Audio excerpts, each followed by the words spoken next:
ನಮಸ್ಕಾರ. ಉತ್ತರ ಕರ್ನಾಟಕ ನ್ಯೂಸ್ನ ಪ್ರೈಮ್ ಟೈಮ್ಗೆ ಸ್ವಾಗತ. ನಾನು ಹನುಮಂತ್ ದೇಶ್ಮುಖ್.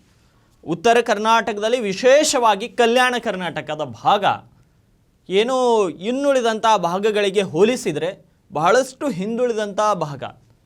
ಇದು ಉತ್ತರ ಕರ್ನಾಟಕಕ್ಕೆ ಸೇರಿದವನಾಗಿ ಅದೇ ರೀತಿ ಕಲ್ಯಾಣ ಕರ್ನಾಟಕ ಭಾಗದಕ್ಕೆ ಸೇರಿದವನಾಗಿ ನಾನು ಹೇಳ್ತಿರೋ ಮಾತಲ್ಲ. ಅನೇಕ ಸಮೀಕ್ಷೆಗಳು ಹೇಳಿವೆ, ಅನೇಕ ವರದಿಗಳು ಹೇಳಿವೆ, ಅನೇಕ ಹಿರಿಯರು ಕೂಡ ಈ ಮಾತನ್ನು ಹೇಳಿದ್ದಾರೆ.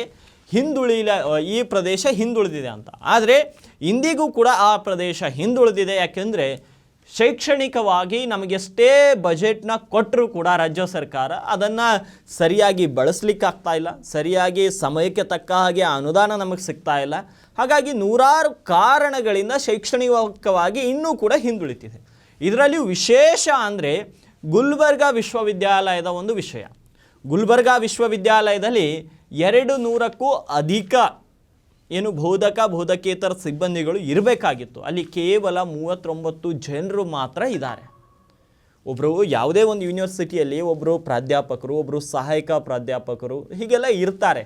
ಆದರೆ ಬೀದರ್, ಗುಲ್ಬರ್ಗ, ರಾಯಚೂರು, ಯಾದಗಿರಿ, ಕೊಪ್ಪಳ, ಬಳ್ಳಾರಿ ಈ ಭಾಗದವರಿಗೆ ಗುಲ್ಬರ್ಗಾ ವಿಶ್ವವಿದ್ಯಾಲಯ ಅಂದರೆ ಮೊದಲು ಇಲ್ಲಿಂದನೇ ಒಳ್ಳೆಯ ಶಿಕ್ಷಣ ಸಿಗಬಹುದು ಅಂತ ಒಂದು ದೃಷ್ಟಿ ಇತ್ತು. ಆದರೆ ಇವತ್ತು ಅದು ಸಂಪೂರ್ಣವಾಗಿ ಹುಸಿಗೆಯಾಗಿ ಹೋಗ್ತಾ ಇದೆ. ಯಾಕಂದರೆ ಗುಲ್ಬರ್ಗಾ ವಿಶ್ವವಿದ್ಯಾಲಯದಲ್ಲಿ ಸಿಬ್ಬಂದಿಗಳ ಕೊರತೆ ಎದ್ದು ಕಾಣಿಸ್ತಾ ಇದೆ. ಆದರೆ ಸಂಬಂಧಪಟ್ಟ ಸಚಿವರು ಮತ್ತು ಸರ್ಕಾರ ಕಣ್ಮುಚ್ಚಿ ಕುಳಿತಿರೋದು ನಾಚಿಕೆ ಗೇಡಿನ ಸಂಗತಿಯಾಗಿದೆ. ನಿಮ್ಮ ಮಕ್ಕಳು ಎಲ್ಲೋ ಕೇಂಬ್ರಿಡ್ಜ್ ಯೂನಿವರ್ಸಿಟಿಯಲ್ಲಿ, ಎಲ್ಲೋ ಲಂಡನ್ ಯೂನಿವರ್ಸಿಟಿಯಲ್ಲಿ, ಎಲ್ಲೋ ದೊಡ್ಡ ದೊಡ್ಡ ಕಡೆಯಲ್ಲಿ ನಿಮ್ಮ ಮಕ್ಕಳು ವ್ಯಾಸಂಗ ಮಾಡ್ತಾರೆ. ಬಡವರ ಮಕ್ಕಳು, ಪ್ರತಿಭಾವಂತರಿರೋದವರು ಕೂಡ ಅವರಿಗೆ ಸರಿಯಾಗಿ ಶಿಕ್ಷಣ ಗುಲ್ಬರ್ಗಾ ವಿಶ್ವವಿದ್ಯಾಲಯ ಸಿಗ್ತಾ ಇಲ್ಲ. ಯಾಕಂದರೆ ಅಲ್ಲಿ ಸರಿಯಾಗಿ ನೇಮಕಾತಿನೇ ನಡೆದಿಲ್ಲ, ಸರಿಯಾಗಿ ಪ್ರಾಧ್ಯಾಪಕರೇ ಇಲ್ಲ, ಸಹಾಯಕ ಪ್ರಾಧ್ಯಾಪಕರು ಇಲ್ಲ. ಹಾಗಾಗಿ ಮಕ್ಕಳ ಭವಿಷ್ಯದ ಜೊತೆ ಇವತ್ತು ಸರ್ಕಾರ ಚೆಲ್ಲಾಟವಾಡ್ತಾ ಇದೆ.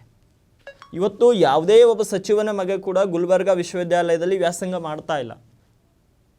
ಅಂದಮೇಲೆ ಅವರಿಗೆ ಕಳಕಳಿನೇ ಇರಲ್ಲ. ಯಾಕೆ ನಮ್ಮ ಮಕ್ಕಳಲ್ಲಿ ಇಲ್ವಲ್ಲ, ಬೇರೆಯವ್ರ ಮಕ್ಕಳಿದ್ದಾರೆ, ನಮ್ಮ ವೋಟರ್ಸ್ಗಳ ಮಕ್ಕಳಿದ್ದಾರೆ, ಅವ್ರು ಹೆಂಗಾದರೂ ಬದುಕಲಿ, ನಮಗೇನು, ನಮ್ಗೆ ಓಟ್ ಹಾಕಿದ್ದಾರೆ, ಗೆಲ್ಲಿಸಿದ್ದಾರೆ, ಮುಗೀತು, ನಾವು ಗೆದ್ದಿದ್ದೀವಿ, ಅಧಿಕಾರವನ್ನು ಅನುಭವಿಸ್ತೀವಿ, ಮುಂದಿನ 5 ವರ್ಷ ತನಕ ಅಧಿಕಾರವನ್ನು ಅನುಭವಿಸ್ತೇವೆ. ಮತ್ತೆ 5 ವರ್ಷ ಬಂದಾಗ ಅವರಿಗೆ ಹೆಂಡನೋ ಅಥವಾ ದುಡ್ಡು ಏನಾದರೂ ಕೊಟ್ಟು ಮತ್ತೆ ಓಟ್ ತಗೊತೀವಿ, ಮತ್ತೆ ಗೆಲ್ತೀವಿ, ಮತ್ತೆ ಇದೇ ಅರಾಜಕತೆಯನ್ನು ಮುಂದುವರ್ಸ್ಕೊಂಡು ಹೋಗ್ತೀವಿ. ಆದರೆ ಶಿಕ್ಷಣಕ್ಕೆ ಮಾತ್ರ ನಾವು ಎಂದೂ ಕೂಡ ಒತ್ತೆ ಕೊಡಲ್ಲ. ಎಲ್ಲರಿಗೆ ಶಿಕ್ಷಣ ಸಿಕ್ಕರೆ ನಾಳೆ ನಾವು ಬೀದಿಗೆ ಬರಬೇಕಾಗತ್ತಂತ ಎಲ್ಲ ರಾಜಕಾರಣಿಗಳಿಗೆ ಗೊತ್ತು. ಈವನ್ BJP ಕಾಂಗ್ರೆಸ್ನವ್ರು ಸೇರಿ ಈ ರೀತಿಯ ಒಂದು ಕುತಂತ್ರವನ್ನು ಮಾಡ್ತಿದ್ದಾರೆ. ಯಾಕೆಂದರೆ ಬಡವರ ಮಕ್ಕಳಿಗೆ ಒಳ್ಳೆಯ ಶಿಕ್ಷಣವನ್ನು ಸಿಕ್ಕರೆ ಮುಂದೆ ನಮ್ಮ ಮಕ್ಕಳಿಗೆ ಅಸ್ತಿತ್ವವಿರಲ್ಲ. ನಮ್ಮ ಮಕ್ಕಳಕ್ಕಿಂತ ಇವರು ಹೆಚ್ಚಿನ ಶಿಕ್ಷಣವನ್ನು ಪಡೆದ್ರೆ ಅವರು ಉದ್ಯೋಗಗಳನ್ನು ಪಡ್ಕೋತಾರೆ, ಅವರೇ ರಾಜಕೀಯದಲ್ಲಿ ಬರ್ತಾರೆ. ಹಾಗಾಗಿ ಇವರೆಲ್ಲರೂ ಅಭಿವೃದ್ಧಿ ಆಗಬಾರ್ದು. ನಮ್ಮ ಮಕ್ಕಳು ಮಾತ್ರ ಲಂಡನ್ನಲ್ಲಿ ಓದಲಿ, ಅಮೇರಿಕಾದಲ್ಲಿ ಓದಬೇಕು, ಬೇರೆ ಬೇರೆ ಕಡೆಗಳೆಲ್ಲ ಓದಬೇಕು. ಆದರೆ ಬಡವರ ಮಕ್ಕಳು ಓದುವಂತಹ ಯೂನಿವರ್ಸಿಟಿಗಳಲ್ಲಿ ಪ್ರೊಫೆಸರ್ಗಳಿಲ್ಲ, ಅಸಿಸ್ಟೆಂಟ್ ಪ್ರೊಫೆಸರ್ಗಳಿಲ್ಲ. ನಾಚಿಕೆ ಆಗಬೇಕು ಸರ್ಕಾರಕ್ಕೆ. ಖುದ್ದಾಗಿ ಅಲ್ಲಿ ವಿಶ್ವವಿದ್ಯಾಲಯದಲ್ಲಿ ಕೆಲಸ ಮಾಡುವಂತಹ ಉಪಸಚಿವರೇ, ತಮ್ಮ ಉಪಕುಲಪತಿಗಳೇ ತಮ್ಮ ಅಳಲನ್ನು ತೋಡ್ಕೊಂಡಿದ್ದಾರೆ. ಪ್ರೊಫೆಸರ್ ದಯಾನಂದ್ ಅನ್ನೋರು ತಮ್ಮ ಅಳಲನ್ನು ತೋಡ್ಕೊಂಡಿದ್ದಾರೆ. ನಮ್ಮ ಸ್ಕ್ರೀನ್ನಲ್ಲಿ ತಾವು ವಿಜುವಲ್ಸನ್ನು ಗಮನಿಸ್ಬೋದು. ಗುಲ್ಬರ್ಗಾ ಯೂನಿವರ್ಸಿಟಿಯ ಪರಿಸ್ಥಿತಿ ಹೆಂಗಾಗಿದೆ ಅಂತ ಒಂದ್ಸಲ ಬೈಟ್ನ ಪ್ಲೇ ಮಾಡಿ ತೋರಿಸಿ. ರಾಜ್ಯದ ಜನತೆ ನೋಡಬೇಕು ಹೆಂಗಿದೆ ಗುಲ್ಬರ್ಗಾ ಯೂನಿವರ್ಸಿಟಿಯ ಪರಿಸ್ಥಿತಿ ಅನ್ನೋದು. ಗುಲ್ಬರ್ಗಾ ವಿಶ್ವವಿದ್ಯಾಲಯದ ನೇಮಕಾತಿಗೆ ಸಂಬಂಧಪಟ್ಟಂತೆ ವಿಶೇಷವಾಗಿ ಬೋಧಕ ಮತ್ತು ಬೋಧಕೇತರ 2 ಸಿಬ್ಬಂದಿಗಳ ನೇಮಕಾತಿಗೆ ಸಂಬಂಧಪಟ್ಟಂತೆ ಸುಮಾರು ಕಳೆದ 3 ದಶಕಗಳಿಂದ ಯಾವುದೇ ನೇರ ನೇಮಕಾತಿ ಆಗಿರೋದಿಲ್ಲ. ಕನಿಷ್ಠ 27-28 ವರ್ಷದಿಂದ 3 ದಶಕ ಅಂತ ಹೇಳ್ತಾ ಇದ್ದೇನೆ ನಾನು. ಕೆಲವು ಬ್ಯಾಕ್ಲಾಗ್ ಹುದ್ದೆಗಳನ್ನು ಹೊರತುಪಡಿಸಿದರೆ ಕಳೆದ 3 ದಶಕಗಳಿಂದ ನೇರ ನೇಮಕಾತಿ ಗುಲ್ಬರ್ಗಾ ವಿಷಯದಲ್ಲಿ ಆಗದೇ ಇಲ್ಲ. ಬೋಧಕ ಸಿಬ್ಬಂದಿಗಳ ಮಾಹಿತಿ ಅಂಕಿ ಸಂಖ್ಯೆ ತಮಗೆ ಕೊಡಬೇಕಂದ್ರೆ ಪ್ರಥಮ ಹಂತವಾಗಿ ಸುಮಾರು 250ಕ್ಕಿಂತ ಹೆಚ್ಚಿನ ಮಂಜೂರಾದ ಹುದ್ದೆಗಳು. ಅಷ್ಟು ಹುದ್ದೆಗಳಲ್ಲಿ ಇವತ್ತು ನಮಗೆ ಕೆಲಸ ನಿರ್ವಹಣೆ ಮಾಡ್ತಕ್ಕಂಥದ್ದು ಕೇವಲ 38 ಸಿಬ್ಬಂದಿಗಳು ಮಾತ್ರ. 20% ಕಡಿಮೆ ಸಿಬ್ಬಂದಿನ ತೆಗೆದುಕೊಂಡು ಇವತ್ತು ವಿಶ್ವವಿದ್ಯಾಲಯವನ್ನು ನಾವು ನಡೆಸ್ತಾ ಇದ್ದೇವೆ. ನಾನು ಒಪ್ತೇನೆ, ಸರ್ಕಾರ ಪರ್ಯಾಯ ವ್ಯವಸ್ಥೆ ಮಾಡಿದೆ. ಅತಿಥಿ ಉಪನ್ಯಾಸಕರ ಹೆಸರಲ್ಲಿ ಆ ಕಾರ್ಯವನ್ನು ಮಾಡಿಕೊಡಲು ಅವಕಾಶವನ್ನು ಮಾಡಿಕೊಟ್ಟಿದ್ದಾರೆ. ಆದರೆ ಗುಣಮಟ್ಟದ ಶಿಕ್ಷಣ ವಿದ್ಯಾರ್ಥಿಗಳಿಗೆ ನೀಡೋದಕ್ಕೆ ಸ್ವಲ್ಪ ತೊಂದರೆ ಆಗ್ತಾಯಿದೆ.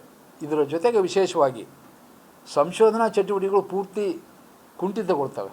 ಇರ್ತಕ್ಕಂಥ ಸುಮಾರು 37-38 ಸಿಬ್ಬಂದಿಗಳು ನಿವೃತ್ತಿ ಅಂಚಿನಲ್ಲಿದ್ದಾರೆ. ಕೊನೆಯ 1 ವರ್ಷ 2 ವರ್ಷದ ಅವಧಿಯಲ್ಲಿ ಅವರಿದ್ದಾರೆ. ಹೀಗಿದ್ದಾಗ ಅಷ್ಟು ತ್ವರಿತಗತಿಯಲ್ಲಿ ಸಂಶೋಧನೆ ಮಾಡಲಿಕ್ಕೆ ಆಗೋದಿಲ್ಲ. ಸಂಶೋಧನೆ ಅನ್ನೋದು ಪೂರ್ತಿ ಕುಂಠಿತಗೊಂಡಿದೆ.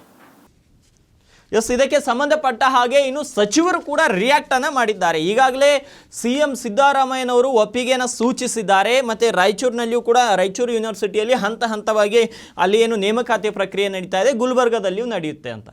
ನೋಡಿ ಸ್ವಾಮಿ, ಈ ಪ್ರಕ್ರಿಯೆಗಳು, ಈ ನೇಮಕಾತಿಗಳು ನಡೀಲಿಕ್ಕೆ ವರ್ಷಗಟ್ಟಲೇ ಬೇಕು. ನಮಗೂ ಕೂಡ ಗೊತ್ತು, ಯಾವಾಗೋ ಒಂದು ಸಲ ಅಸಿಸ್ಟೆಂಟ್ ಪ್ರೊಫೆಸರ್ ಹುದ್ದೆಗಳನ್ನು ಕರೆದಿದ್ದಂತಹ ಈ ಸರ್ಕಾರಗಳು ಮತ್ತೆ ಎಷ್ಟು ವರ್ಷ ಕರೆದಿದ್ದಾವೆ ಅನ್ನೋದು ನೀವು ಕೂಡ ಒಂದು ಸಲ ಯೋಚನೆ ಮಾಡಬೇಕು.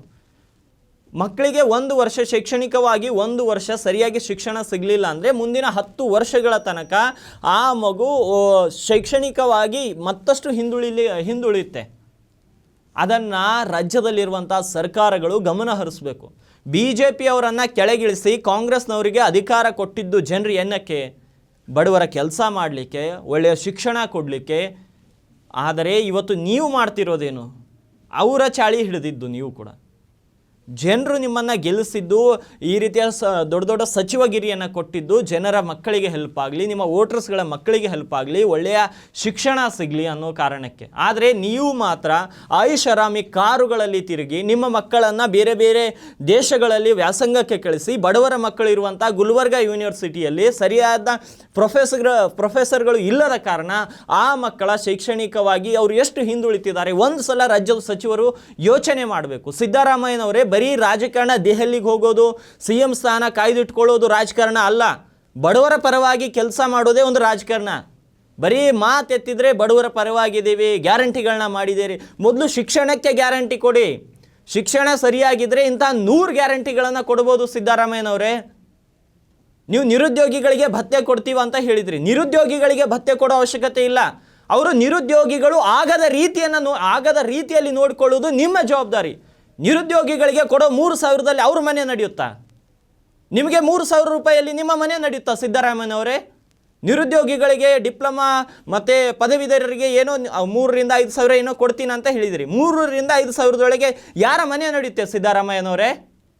3,000-5,000 ಕೊಡೋದಲ್ಲ, ಯೂನಿವರ್ಸಿಟಿಗಳಲ್ಲಿ ಒಳ್ಳೆ ಪ್ರೊಫೆಸರ್ಗಳನ್ನ ಇಟ್ಟು ಮಕ್ಕಳಿಗೆ ಪಾಠ ಮಾಡಿಸಿ, ಅವರೇ ಶೈಕ್ಷಣಿಕವಾಗಿ ಅಭಿವೃದ್ಧಿ ಹೊಂದಿ ವಿದೇಶಗಳಲ್ಲಿಯೋ ಅಥವಾ ದೇಶಗಳಲ್ಲಿಯೋ ದೊಡ್ಡ ದೊಡ್ಡ ಕಂಪನಿಗಳನ್ನು ಹುಟ್ಟುಹಾಕಿ ಇಡೀ ರಾಜ್ಯಕ್ಕೆ ಮಾದರಿ ಆಗ್ತಾರೆ.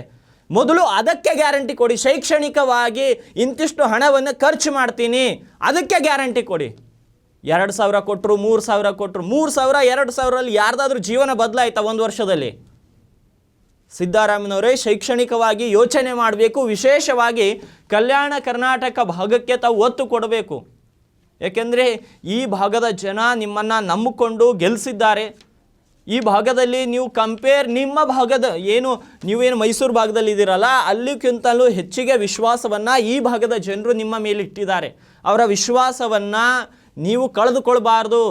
ಸಿದ್ದರಾಮಯ್ಯನವರೇ, ನೀವು ಕೂಡ ಬಡತನ ಪರಿಸ್ಥಿತಿಯಿಂದಲೇ ಮೇಲೆದ್ದು ಬಂದವರು, ನೀವು ಕೂಡ ಶಿಕ್ಷಣಕ್ಕಾಗಿ ಪರದಾಟ ನಡೆಸಿದವರು. ನೀವು ಈ ಗುಲ್ಬರ್ಗಾ ವಿಶ್ವವಿದ್ಯಾಲಯದಲ್ಲಿ ಬೋಧಕ ಮತ್ತು ಬೋಧಕೇತರ ಹುದ್ದೆಗಳು ಖಾಲಿ ಇದ್ದಾವೆ, ಇವುಗಳನ್ನು ಆದಷ್ಟು ಬೇಗ ಭರ್ತಿ ಮಾಡಿ ಮಕ್ಕಳಿಗೆ ಒಳ್ಳೆಯ ಶಿಕ್ಷಣ ಕೊಡಿಸುವ ಕಡೆ ತಾವು ಗಮನ ಹರಿಸಬೇಕು.